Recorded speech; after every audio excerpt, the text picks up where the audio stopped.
Good morning, and thank you to everybody who's taken the time to join us on our presentation around automating designs. So the question always arises, why automate designs? And while the presenter, Mark, of that video was talking about automation of testing processes, the benefits that he mentioned also applies to product design, consistency and repeatability. While in the design environment, we can also speak about shortening design times. So while there might be a bit of work involved in actually automating the design and setting it up correctly, it greatly reduces the subsequent design times. And as Adam said, we reduce errors and reduce repetitive tasks. So I always say to people in the design environment using our products, if you ever say to yourself, oh, why do I have to do this again? There's probably time to start automating something. All right, so what exactly is design automation? It's the capture of design intent so that the model responds predictably to change so that you can quickly create variations of your design. Can be as simple as writing relations or just simple mathematical equations between different dimensions and different parameters, just so that when something, a dimension changes, if something should update accordingly, that happens automatically and you don't have to manually do that. Design intent is also captured simply in sketcher and assembly relations, just making sure if two lines should be equal to each other, that you make them equal to each other so you don't have to go and modify them individually once again. And obviously assembly constraints where you want components that should move together to move together. Family tables is another tool to capture design intent and create families and groups of components. And then we have ProProgram, which Reginald is going to demonstrate for us today, which allows you to go a little bit further, in fact, a lot further with automating your designs, because with using ProProgram, you can modify, swap out, omit, include components based on defined criteria. A simple example would be if the mass of a component exceeds a certain amount, then maybe swap it out with a component of a different material, things like that. And this can be done automatically without intervention. And in parts, you can also include or exclude parts from features from parts as well. So, and this is based on inputs that you would then enter. So handing over to Reginald. Reginald Ngelo has a BTech in Mechanical Engineering from the Cape Peninsula University of Technology. He's a senior application engineer with Product One on CAD and related products, and he's been with us almost 7 years. And before that, he was a machining technician at IAT, where he was responsible for CNC programming and machining. So I'm going to hand over to Reginald to carry on and show us about automation. Thank you very much, Michelle, and good morning to everyone. Okay, so this is what I'm going to be talking about today. We're going to be doing the introduction to talk a little bit further about ProProgram and the other things that Michelle spoke about. We're going to do a demonstration, and then we're going to look at the Q&A at the end. So you may ask yourself this question: how do you design variants and configurable products? Because that might be important for your company to have different variations of the products that you're doing. Why would you want to create variants and configurable products? You will want to do that because you might have a certain product portfolio, but maybe you want to increase that, and you also might want to have different variations of the design that you are currently creating. Okay, one of the things is that you also want to meet your customers' requirements, which is very important. So a customer might have certain requirements, you might want to meet that. You want to grow your product range. So in an example here, you will see on the image on the right-hand side, maybe you are having that silver chair that you are currently making. you want to grow your product range. Maybe you want to now create a black one because maybe the market has changed. People now prefer the one without the armrest. So you might want to do something like that. You also want to reuse existing design. So when you do some new product, you don't always want to always create everything from scratch. You might want to reuse your existing design to help you to be more productive. The questions that you can ask yourself is that what are the typical challenges that are faced in the industry today? Producing designs of all product variations. So you might have, for example, again on that example, that silver chair, but you want to quickly modify it in a way that you could have the black one and the red one without spending too much effort into it. So you want to be able to produce different variations. Okay. Customers' orders are time consuming. So sometimes a customer could come to your company and say, I want a certain product, but that product could have a lot of configurations. And in turn, that means that there will be more time that is spent altering that customer's requirement because of the order is a little bit different than what you're having. And the other important part is that sometimes it is difficult to automate. You might want to do it in a way that when I just click some buttons or without spending too much time, I should be able to automate it. So that's the current challenges that are faced. So you want to ask yourself, okay, why will you use relations and automations? So as Michelle has mentioned, relations is the relationships between dimensions and parameters using formulas. You want to typically control your dimensions. You want to have your changes to be predictable, and you want to have some control input. So as an example here, you can see you've got a roller assembly. Within this roller assembly on the top there, you might have it has different variations. With those different variations, you are able to create the assembly. In turn, after you've created the assembly and then create the drawing. But after you've done that, you will be then able to alter those different variations to go to maybe another one that the specific customer could be looking for. So that is where your automation comes. As I was speaking, you've got various inputs, different parts and drawings. As you can see here, this is one part of the assembly and the drawing, but this could be altered according to customers' requirements. Parts can be changed, which is important. Also, you might want to change some parts. It's not always the case that your parts are always the same. You might want to change the part, keep the whole entire design, but make your part to be different. So now let's come to what is ProProgram. So it's a module in Creo that allows you to modify your design based on specification to create different variations from one design. So as you can see on the image on the side, it's a very good example. You've got a polo car. Within that polo car, you've got different tires and different rims.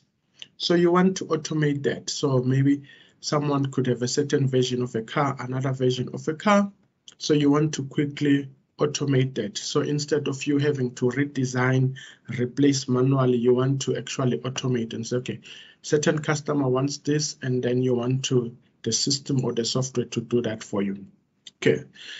So to use ProProgram, you don't need a programming experience. So even if you haven't done programming, you should be able to understand it. It's not as complicated as having to first understand programming. It is easy to modify the program, so you can alter the program according to what needs to be changed. Okay. Basic instructions are created using, so you could have variables. So the variables are the ones that you're going to be changing. So other things that you are controlling. Based on those variables, it's going to give you a specific output that you are wanting based on how you have programmed your assembly. It also works with relations, so you can create different relations, relations between parameters and dimensions. You can use things such as if statements. So we're going to look at an example later where we use the if statement. So you can do things such as indirect statement, where you are pushing some information from a sub-assembly or a part to the top level assembly. And as Michelle has mentioned, you can also use things such as mass property statements. So what are the license requirements for using ProProgram? So for parts, you need a Creo Design Essentials license. For assemblies, you need Advanced Assembly Extension. So this is just a simple example of one of the examples of ProProgram. How does it work?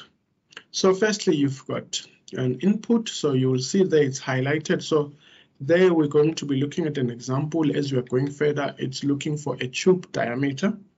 Within that tube diameter, you've got different options that you could choose from. So that's your variable.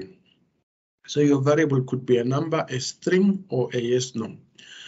So you could have some relations, so where you put some mathematical expressions. As we've mentioned, you'll see there are some if statements that are created. We're going to talk about the others as you go further. Then you can do things such as execute statements, where you are pushing some information from maybe a part or an assembly, a sub-assembly, down to a top-level assembly. You could, and then the other thing that is there, it's the list of all features and parts. So depending on how your assembly is created, it's going to also show you the list of features and parts according to your model tree. So here are some of the business values that could help your company. Is that it will help you to meet customized customer requirements quickly. Sometimes the customer, as I've mentioned, could have various requirements, and having those various requirements means that a lot of changes are needed. So that is where program comes into play.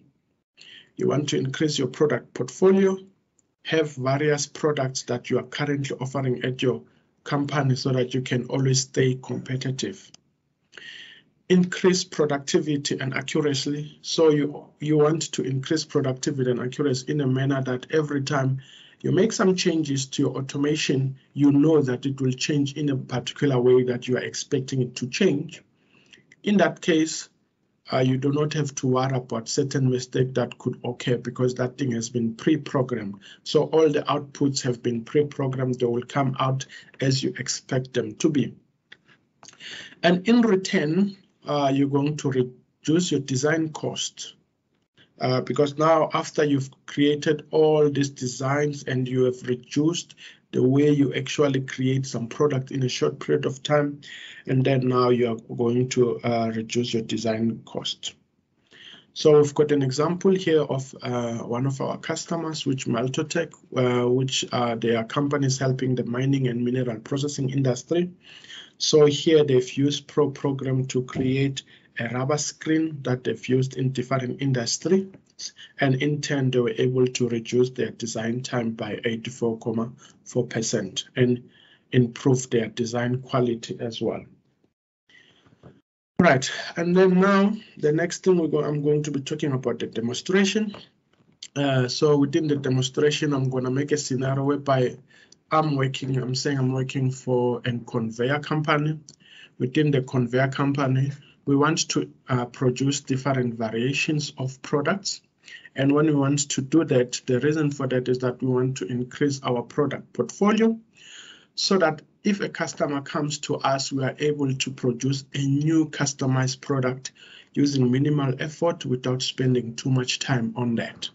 So with that, we're going to be looking at some few things. We're going to look at some ProProgram.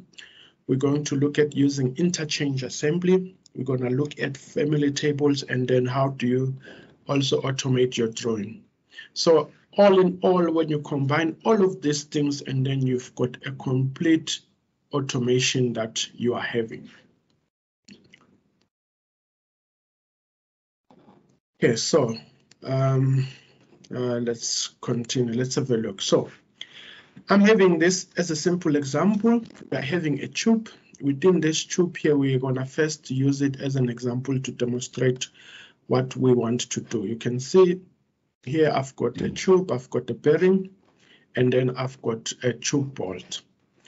So if I open this tube separately, the first thing I want you to look at is if I go to its dimension, the 20 diameter, I have changed it to an ID which stands for internal diameter, so that we're going to be using this later at a later stage.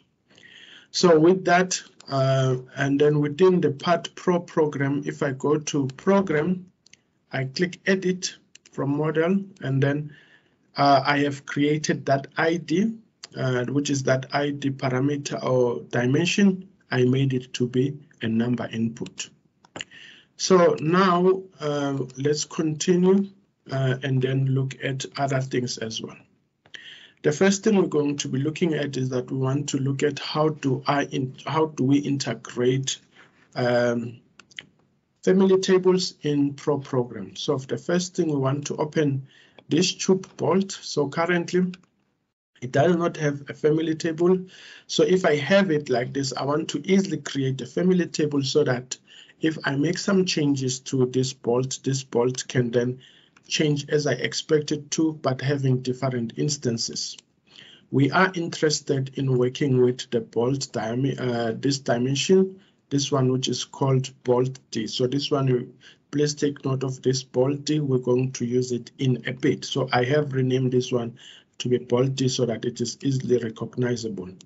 So with that, we're going to create some instances that we want. We want to have some variations of instances that we can change.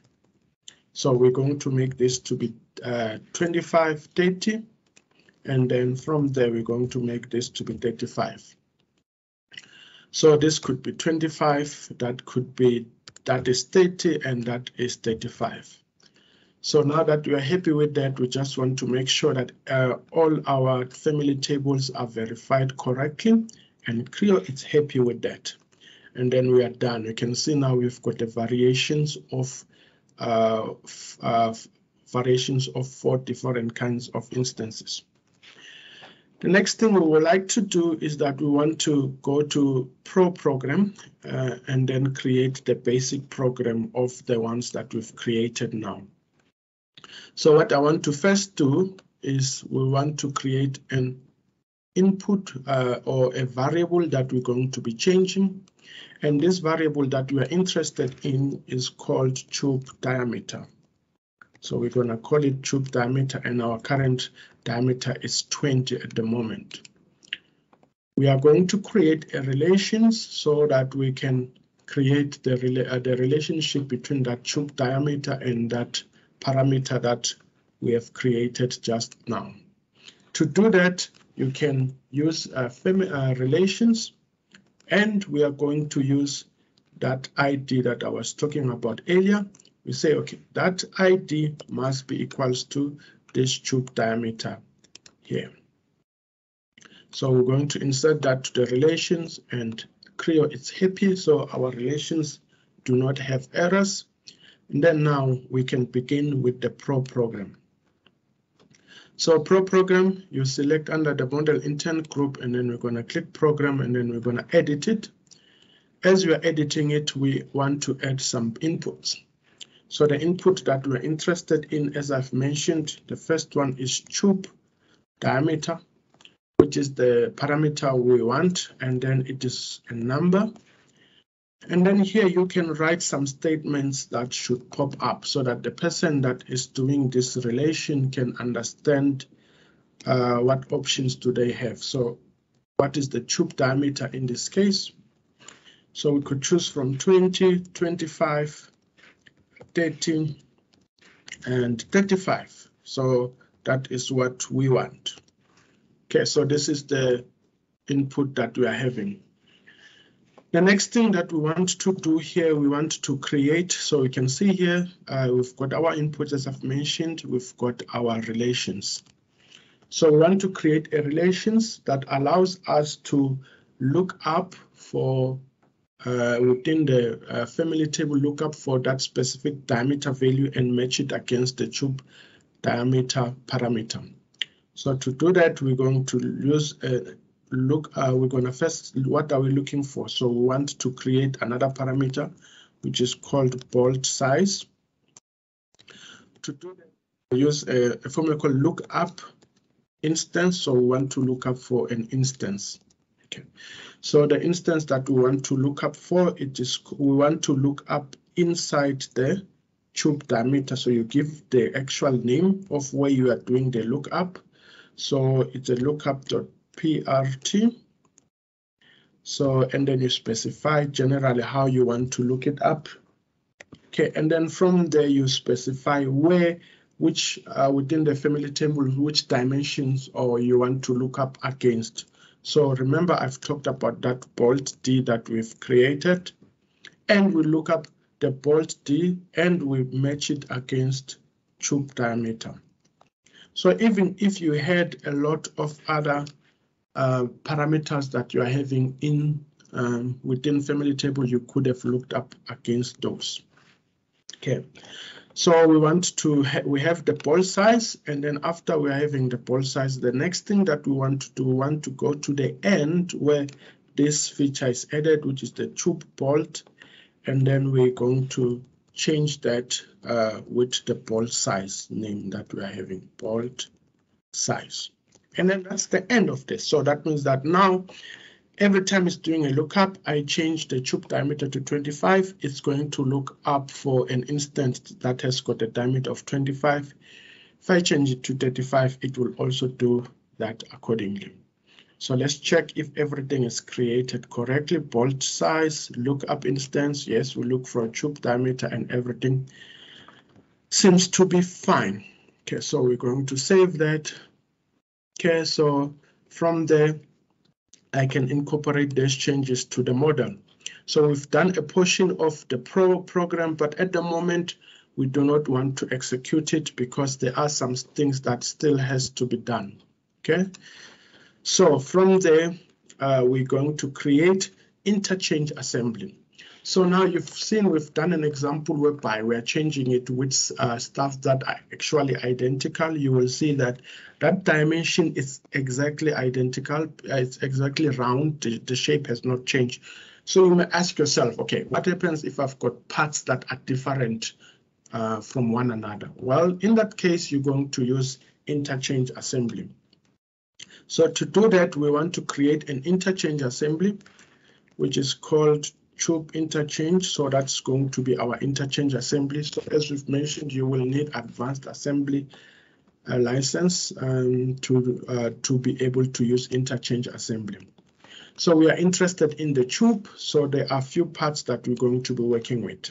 So we're going to be working with this first part.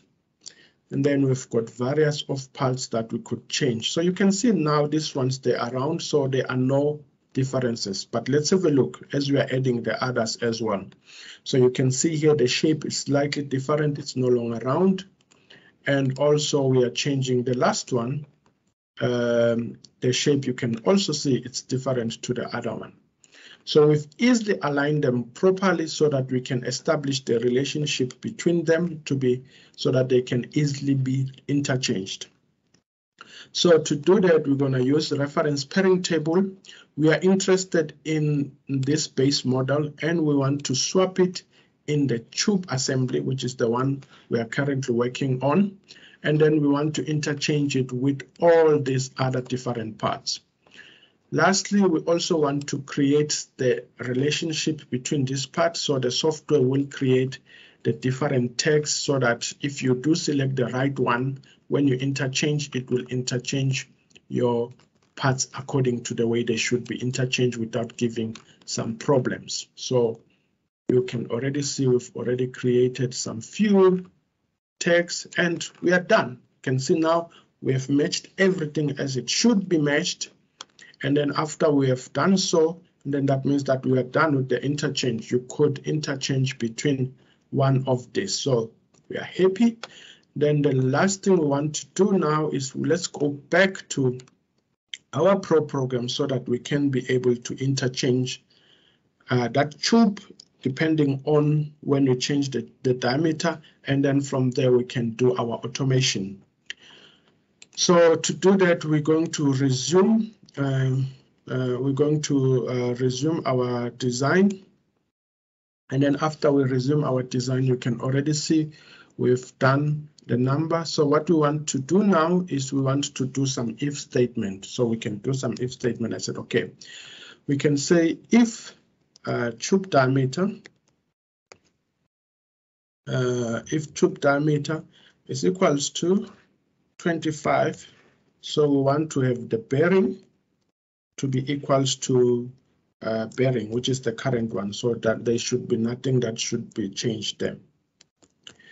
And then we want to have tube. Okay, so bearing. So we want to have tube to be equals to tube for now. Okay. Okay, and then in the interest of time, I'll add the remaining of the program. Okay, so then the next one, I'm going to add the remaining one, so you will see how it looks completely. Okay, so this is what we are having. Let's analyze it. So if our tube diameter is equals to 25, our bearing should be 25. And then if our tube, the name should be tube. Else if it's 25, it becomes 25. And then that tube becomes 25 for 30 and then for 40 as well. So that's what we want to look at. So that is the next thing that we are interested in. Okay.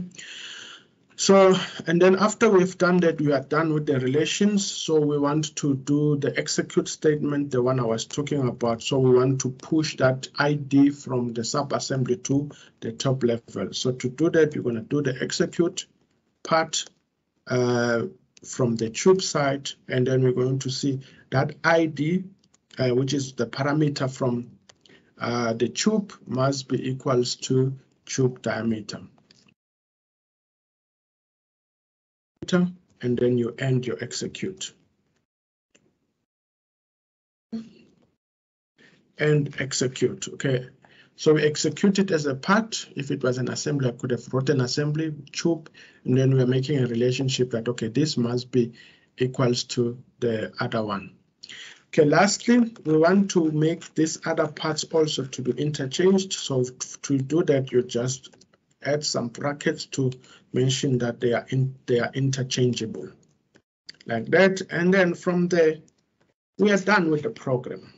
Okay, you can see we've just spent under 15 minutes, and then we are completely done with the program. Then with that being said, we're gonna save it. Okay, I think we might have some small error. Let's have a look. Okay, so everything is fine. Okay. Tube diameter is equals to bearing. Okay. But okay, I forgot to put equals to here. I think I forgot to put an equals to there. So that's where the error was. Okay. So you can see even if there are errors, where the software is able to tell us where the errors were. You can see everything is accepted. It's good. We want to edit, and then we can enter the value. We want to add the tube diameter, make it to be 25.